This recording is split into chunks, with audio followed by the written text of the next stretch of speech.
కన్యవారికి గనక చూసుకున్నట్లయితే ప్రధానంగా మీకు రాహు 6లో ఉన్నాడు, చాలా మంచిది. అయితే ఈ 6లో ఉండే రాహు కుజ నక్షత్రం మీదకి వస్తున్నాడు ఆగస్టు 2వ తేదీ నుంచి. ఇది నవంబర్ ఎండింగ్ వరకు ఉంటాడు అక్కడ. దాని తర్వాత డిసెంబర్ నుంచి పంచమ స్థానంలోకి రాహు కుజ నక్షత్రంలోకి ఏప్రిల్ వరకు ఆయన ప్రయాణం ఉంటుంది.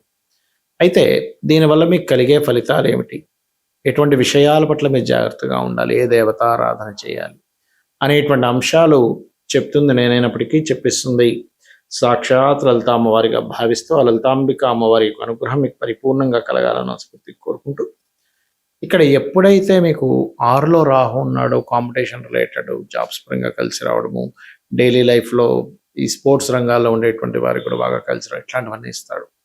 కాకపోతే ఎప్పుడైతే కుజ నక్షత్రం మీద ఆగస్టు 2 నుంచి ఎంటర్ అవుతున్నాడో ఇక్కడ ఇచ్చే రిజల్ట్ ఏమిటంటే శత్రువులు పెరుగుతూ ఉంటారు కన్యవారికి. అందులోనూ ముఖ్యంగా సిబ్లింగ్ వరుస వాళ్ళతో శత్రుత్వాలు పెరగడం, మరియు ఆల్ ఆఫ్ సడన్గా కొన్ని డిసిషన్స్ వల్ల శత్రుత్వాలు రావడం, ఇలాంటివి అవుతూ ఉంటాయి. కమ్యూనికేషన్స్ వల్ల అనవసరంగా శత్రుత్వాలు. ఈ శత్రుత్వాలు కూడా ఎలా ఉంటాయంటే బయటికి కనపడరు, ఎందుకంటే కుమ్మంలో ఉండే రాహు కదా, అంతర్గతంగా ఏర్పడుతూ ఉంటాయి శత్రుత్వాలు. అలాగే నవంబర్ ఎండింగ్ నుంచి ఆల్మోస్ట్ డిసెంబర్ స్టార్టింగ్ నుంచి మనకి కుజుడు యొక్క నక్షత్రంలో 1-2 పాదాల్లోకి ఎంటర్ అవుతూ ఉంటాడు రాహు. అంటే మనకి 4, 3, 2, 1 ఇలా రివర్స్లో వస్తుంటాడు. ఇప్పుడు మకర రాశిలోకి ఎంటర్ అవుతాడు. మకర రాశిలోకి ఎంటర్ అయినప్పుడు మాత్రం పర్టికులర్గా మీరు తీసుకోవాల్సిన జాగ్రత్త, షేర్ మార్కెట్ విషయంలో జాగ్రత్తగా ఉండండి. సంతానం కోసం చేసే ప్రయత్నాల విషయంలో ఒకసారి చూడండి, ఐవీఎఫ్లు చేయించుకుంటారు. సక్సెస్ అయితే చాలా హ్యాపీ, కానీ ఏదైనా ఫెయిల్యూర్ అయిందని కూడా చాలా బాధ, పెయిన్ఫుల్, మనీ పోతుంది, మనశ్శాంతి ఉండదు. కాబట్టి ఐవీఎఫ్లు ఐవీఎల్ చేయించుకునే వాళ్ళు జాగ్రత్తగా ఉండాలి. గర్భం దాల్చినటువంటి స్త్రీలు చాలా చాలా చాలా కేర్గా ఉండాలి, గుర్తుపెట్టుకోండి. అదేవిధంగా కొత్త ఫ్రెండ్స్ ఎవరైనా ఇప్పుడు ట్విట్టర్స్లోని, ఫేస్బుక్స్లోని, ఇన్స్టాస్లో ఫ్రెండ్స్ అవుతూ ఉంటారు. అలా ఎవరైనా మీకు కొత్తగా ఫ్రెండ్స్ అయినా సరే ఆ యొక్క విషయాల పట్ల కూడా మీరు కాస్త జాగ్రత్తగా ఉండాలి, గుర్తుపెట్టుకోండి. ఇక మీరు రాజకీయ నాయకులకైతే కొంతవరకు కొంత ఘర్షణ ఉంటుంది. సినిమా ఫీల్డ్ వాళ్ళు యాక్షన్ మూవీస్ తీసేటువంటి వరకు బాగుంటుందని చెప్పుకోవచ్చు. ఇక మీరు నిత్యము చేయవలసింది కూడా దుర్గాదేవి యొక్క ఆరాధన, వెంకటేశ్వర స్వామి యొక్క ఆరాధన చేయండి, అన్ని విధాలా బాగుంటుంది. మనకి జ్యోతిష్ శాస్త్రంలో కాంబినేషన్స్ ఆఫ్ ప్లానెట్స్ అని ఉంటాయి, పర్మిటేషన్స్ అండ్ కాంబినేషన్స్ అంటూ ఉంటారు. అంటే 2 యోగించే గ్రహాలు, ఆ లగ్నానికి యోగించే గ్రహాలు 2 కలయిక వల్ల ఒక యోగం, ఆ లగ్నానికి అవయోగ గ్రహాల వల్ల యోగం, 2 శుభగ్రహాల వల్ల ఒక యోగము, లేదా 2 పాపగ్రహాల వల్ల ఒక యోగం ఏర్పడుతూ ఉంటుంది. అయితే ఇక్కడ మనం అర్థం చేసుకోవాల్సింది ఏంటంటే 2 పాపగ్రహాలు కలిశాయి, అది కనుక 3వ స్థానంలోనో 6వ స్థానంలోనో లాభస్థానంలోనో దశమ స్థానంలో కలిస్తే చాలా మంచి ఫలితం. అంటే వాళ్ళు చాలా బాగా పోరాడగలుగుతారు. అలా కాకుండా శుభస్థానాల్లో కలిసాయి అంటే 2వ స్థానంలో కలిసింది అనుకోండి, ధనం వల్ల, కుటుంబం వల్ల ఇబ్బంది. 4వ భావంలో కలిస్తే ఏదైనా ప్రాపర్టీస్ తీసుకునే విషయం పట్ల కాస్త జాగ్రత్తగా చూసుకోవాలి. అష్టమంలో అయితే యాక్సిడెంట్స్ ఇస్తూ ఉంటుంది, భాగ్యంలో అయితే తండ్రితోని, గురువులతోని హయ్యర్ ఎడ్యుకేషన్ విషయంలో ఇబ్బంది ఇస్తూ ఉంటుంది. 12వ భావంలో కనుక 2 పాపగ్రహాలు కలిస్తే వివాహ సంబంధించిన, అంటే వివాహ జీవితం మీద ఎఫెక్ట్ చూపిస్తూ ఉంటుంది. అది మరి ఈ పాపగ్రహాల్లో ముఖ్యంగా సర్పదోషాన్ని ఇచ్చే గ్రహాలు, ఎందుకంటే రాహువు గనక కుజ నక్షత్రాల్లో ఉన్న, కుజుడితో ఉన్న సర్పదోషము అంటూ ఉంటారు. మరి దీనికి ఏం చేయాలి? దీనికి మీరు చేయవలసింది ఏమిటి అంటే, ఇప్పుడు ఆశ్లేష బలి అంటూ ఉంటారు. ఆశ్లేష బలి చాలా మంది తెలియక ఏమనుకుంటారు, ఆశ్లేష నక్షత్రంలో పుడితే ఆశ్లేష బలి చేయాలనుకుంటారు. కాదు, సర్పదోషం ఏర్పడినప్పుడు ఆశ్లేష బలి చేయాలి, గుర్తుపెట్టుకోండి. దానికి శాస్త్రంలో కుజరాహువుల కలయిక కానీ, కుజ శని యొక్క కలయిక కానీ, కుజ బుధ కలయిక కానీ, రవిరాహు కూడా సర్పదోషమే కానీ కొంత పితృదోషాన్ని కూడా చూపిస్తూ ఉంటుంది. అదేవిధంగా శని కేతువులు, మరియు బుధుడు కుజుడు, అదేవిధంగా శని రాహువు, ఇలాగా సర్పదోషాన్ని ఇచ్చేటువంటి కాంబినేషన్స్ కొన్ని ఉన్నాయి. అయితే ఇందులో తీవ్ర సర్పదోషం ఉందా లేకపోతే స్వల్ప సర్పదోషం ఉందా అనేది చూసుకోవాలి. మళ్ళీ కాలసర్పదోషం కాదండి. కాలసర్పదోషం అంటే కాలానికి సంబంధించింది, అది జాతకానికి చూడకూడదు. అన్ని గ్రహాలు మనకి ఒకవైపు అంటే పూర్తిగా రాహుకేతుల వైపు వచ్చేస్తే దాన్ని కాలసర్పదోషం అంటూ ఉంటారు. అందుకే చూడండి, మనకి ఇప్పుడు కాలసర్పదోషంలో ఉన్నందుకు, గురువు అతిచారంలో ఉన్నందుకు రకరకాల దేశాలకు యుద్ధాలు, గందరగోళాలు జరుగుతున్నాయి మనకి, రైట్. అయితే పర్సనల్ చార్ట్లో ఉండే సర్పదోషము ఏ రాసుల్లో ఉండే, శత్రుక్షేత్రాల్లో ఉంటే తీవ్రంగా ఉంటుంది, మిత్రక్షేత్రాల్లో ఉంటే అంత ప్రభావం ఉండదు. ఇది ఒక ఎత్తు. అయితే ఎంతసేపు సర్పదోషం ఉందనగానే భయపడ్డం కాదు, అసలు ఆ దోషం నిజంగానే మీకు పనిచేస్తుందా లేదా అనే విషయాన్ని తెలుసుకోగలగాలి. అంటే ఏమిటి, ఎలా తెలుసుకుంటాం అది? మీకు అసలు చిన్న ఎగ్జాంపుల్ చెప్తా చూడండి.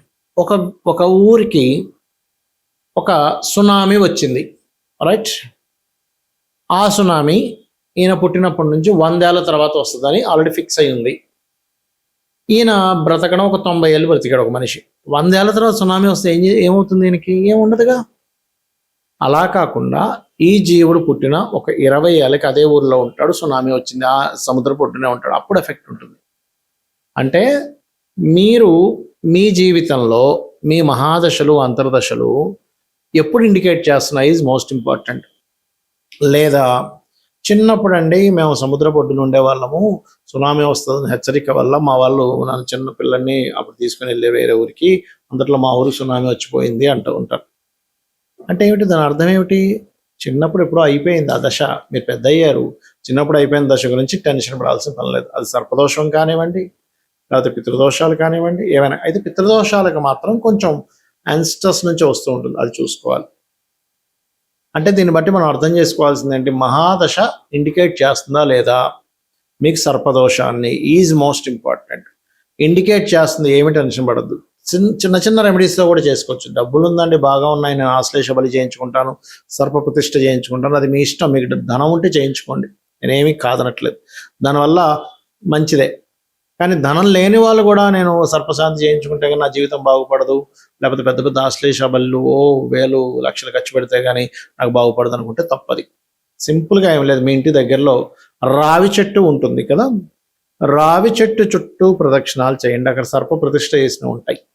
చక్కగా ఒక చెంబులో నీళ్లు తీసుకొని దాంట్లో పసుపు కుంకుమ గంధం కలిపిన వాటర్ తీసుకొని రావి చెట్టు చుట్టూ ప్రదక్షిణాలు కనుక మీరు చేసి ఒక 3 కావచ్చు, 7 కావచ్చు, 11 కావచ్చు, 41 పర్లేదు, 21 పర్లేదు, మీ ఓపిక. ఎందుకంటే కాళ్ళ నొప్పులు ఉన్నాయి, 41 చెప్పాను అనుకోండి, అయ్యో గురుగారు 41 ప్రదక్షిణాలు చెప్పారు, నేను తిరగలేనండి అంటే కాదు, 3 తిరగండి సరిపోతుంది.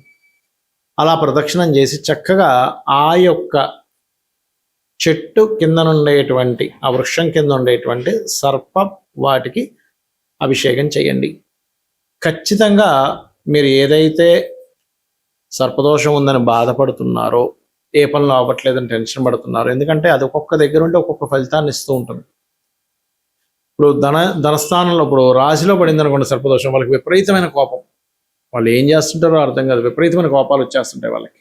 అలా కాకుండా ధనస్థానంలోనూ కుటుంబ స్థానంలో అంటే కుటుంబంతో సరైన సపోర్ట్, కుటుంబ సపోర్ట్ వీళ్ళకి లేకపోవడం అలా వస్తూ ఉంటుంది.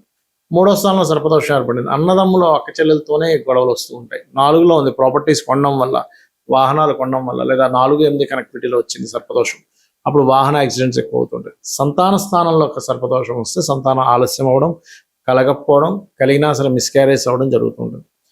6లో ఉంటే పాపగ్రహాలు మంచిదే, కానీ శత్రు బాధ ఎక్కువగా ఉంటుంది. 7వ భావంలో ఉంటే వివాహం విషయంలో ఇబ్బందులు వస్తూ ఉంటాయి. 8వ భావంలో ఉంటే తాతగారు ఆస్తి విషయంలో సర్పదోషం ఏర్పడినప్పుడు తాతగారు ఆస్తి మీరు డైరెక్ట్గా తీసుకోకుండా దాన్ని అమ్మేసి కొనుక్కోవాలి.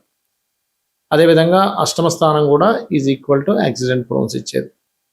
అదేవిధంగా అంటే లైఫ్లో సడన్ ఇన్సిడెంట్స్ ఎక్కువ జరుగుతాయి. భాగ్యస్థానం అయితే గురువులతోని తండ్రితోని సరైనటువంటి సఖ్యత ఉండదు. అదేవిధంగా మీకు 10వ స్థానం అయితే కెరీర్ మీద ఎఫెక్ట్ చూపిస్తూ ఉంటుంది సర్పదోషం. 11వ స్థానం అయినట్లయితే అనేకమైన లాభాలు వస్తాయి ధైర్యంగా సాహసంగా చేయడం వల్ల. కానీ ఇక్కడ ఏమవుతుందంటే సర్పదోషం ఎప్పుడైతే ఏకాదశంలో ఉందో రావాల్సిన లాభాల విషయంలో కూడా ఎక్కువ కృషి చేయాల్సి వస్తూ ఉంటుంది.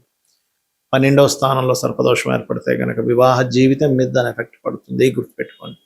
ఇలా ఒక్కొక్క భావానికి అది ఏం యాక్ట్ చేస్తుంది అది తెలుసుకోవాలి. అంతేగాని సర్పదోషం ఉందన్న జీవితంలో అన్నీ పోతాయని కాదు, కేవలం మీకు అది మీ లగ్నం నుంచి గుర్తుపెట్టుకోండి, చంద్రుడి నుంచి కాదు, మీ పర్సనల్ చార్ట్లో మీ లగ్నం నుంచి ఏ భావాన్ని అయితే అది పాడు చేసిందో ఆ భావానికి సంబంధించిన విషయంలోనే ఇబ్బంది ఉంటుంది, అన్ని విషయాలకి కాదు. మరి దీనికి ఏమిటి అంటే నేను ఇందాక చెప్పినటువంటి పరిహార మార్గం చేసుకోవడం, గరుడ పురాణం వినడం కానీ చదవడం కానీ చేయడం, సర్పసూక్త పారాయణం వినడం, సర్పసూక్త పారాయణం చేసుకోవడం, రావి చెట్టు చుట్టూ ప్రదక్షిణాలు చేసుకోవడం, గోవులకి బెల్లపు ఉండలు 4 బెల్లపు ఉండలు, క్యారెట్స్ తినిపించడం, బీట్రూట్స్ తినపడం చేసినట్లయితే కూడా మీకు ఆ సర్పదోష ప్రభావం అనేటువంటిది పూర్తిగా తగ్గుతుంది. శ్రీమాత్రే నమః.